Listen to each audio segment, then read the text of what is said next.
This is a message from Radiant Corporation, the organizers of the new edition of the Solar Crown. A motorsports event that celebrates prestige and excellence.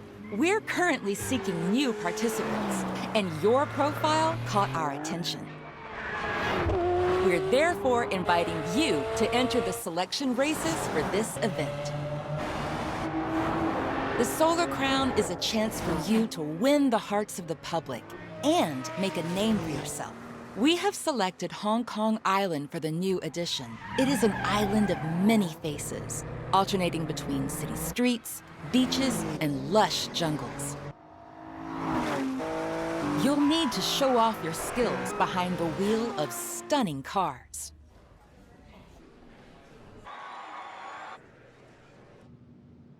Do you have what it takes to become the new star of the Solar Crown? Test Drive Unlimited, Solar Crown.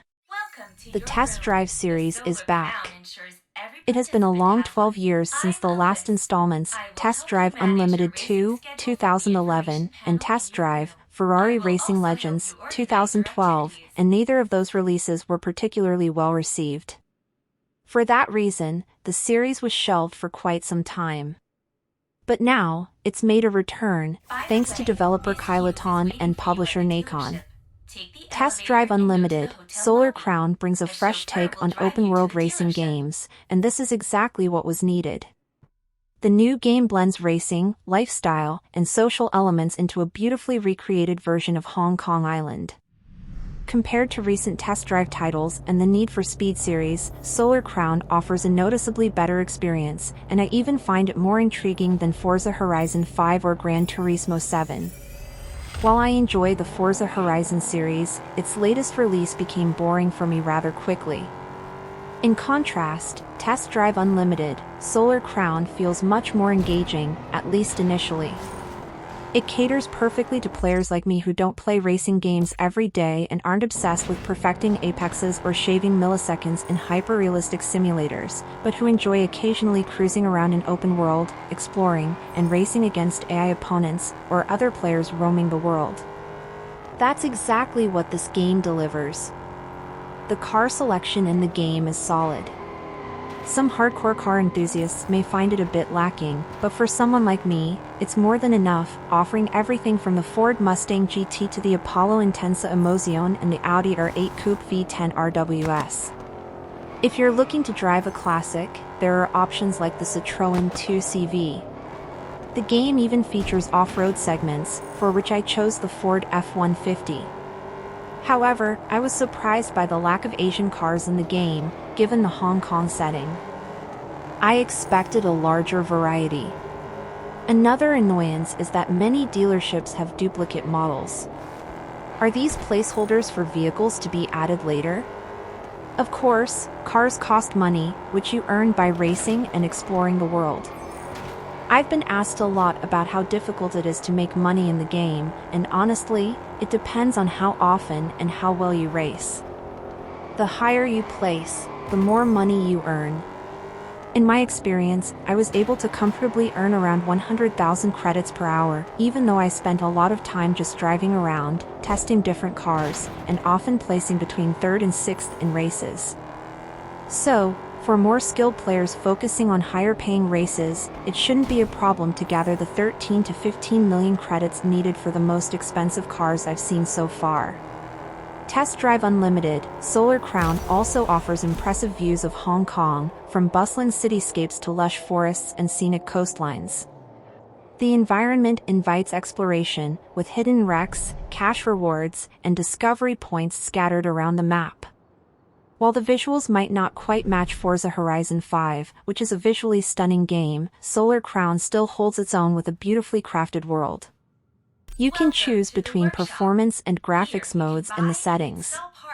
In graphics mode, the game looks even more stunning, but for racing and shooting games, I prefer smoother frame rates, so I play in performance mode, which offers a steady 60 frames per second on Xbox.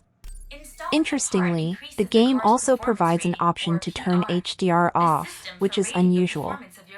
Typically, games enable HDR automatically based on your console or TV settings.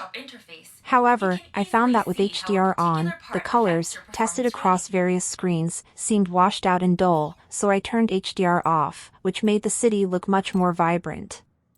The gameplay and vehicle handling are similar to other racing games. Some cars are more cumbersome and difficult to control than others, but I believe everyone will find a vehicle that suits their preferences.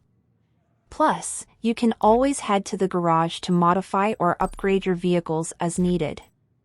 Unfortunately, I can't provide detailed information about the customization aspect, as I tend to avoid it in racing games. I'm here to race, not tinker in the garage.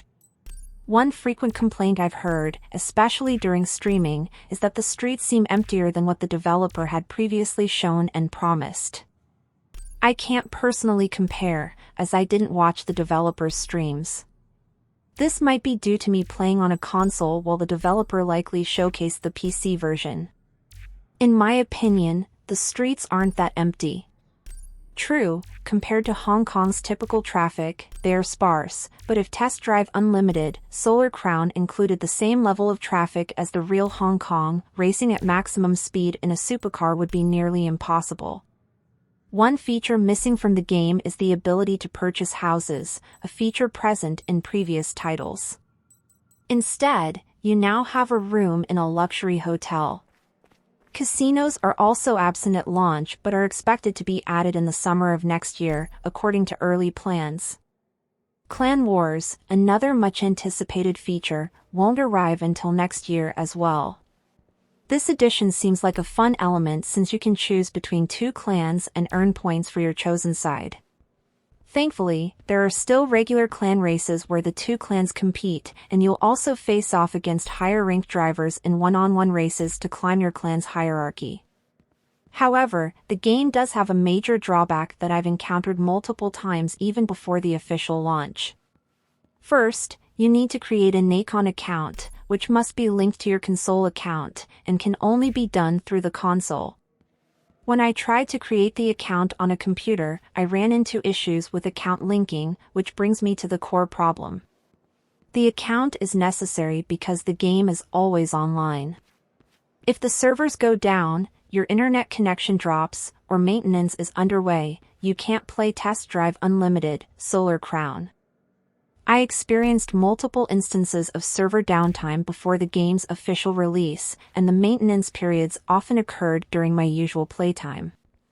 I think it comes as no surprise that one day the servers for this game will be shut down for good, and when that happens, you'll no longer be able to play the game you bought.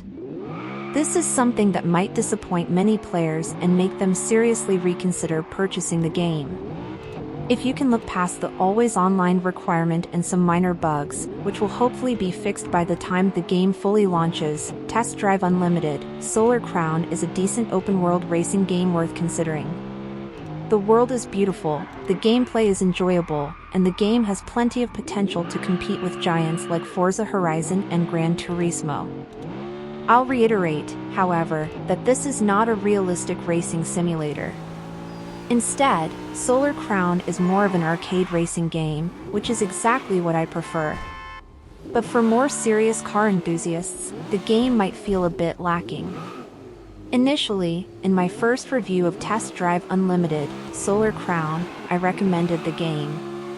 However, recent developments have forced me to lower my rating, and instead of a recommendation, I now suggest waiting before buying it or reconsidering whether a game with an always-online condition is really worth your money. Since the servers open to a wider audience, there have been queues to access the game, with wait times stretching to tens of minutes. It's not uncommon to receive an error message after waiting 15 to 20 minutes, forcing you to start over. Considering that the game is currently only available to Gold Edition buyers, and Standard Edition buyers have to wait until September 12th, these queues and problems don't inspire much confidence in the developer.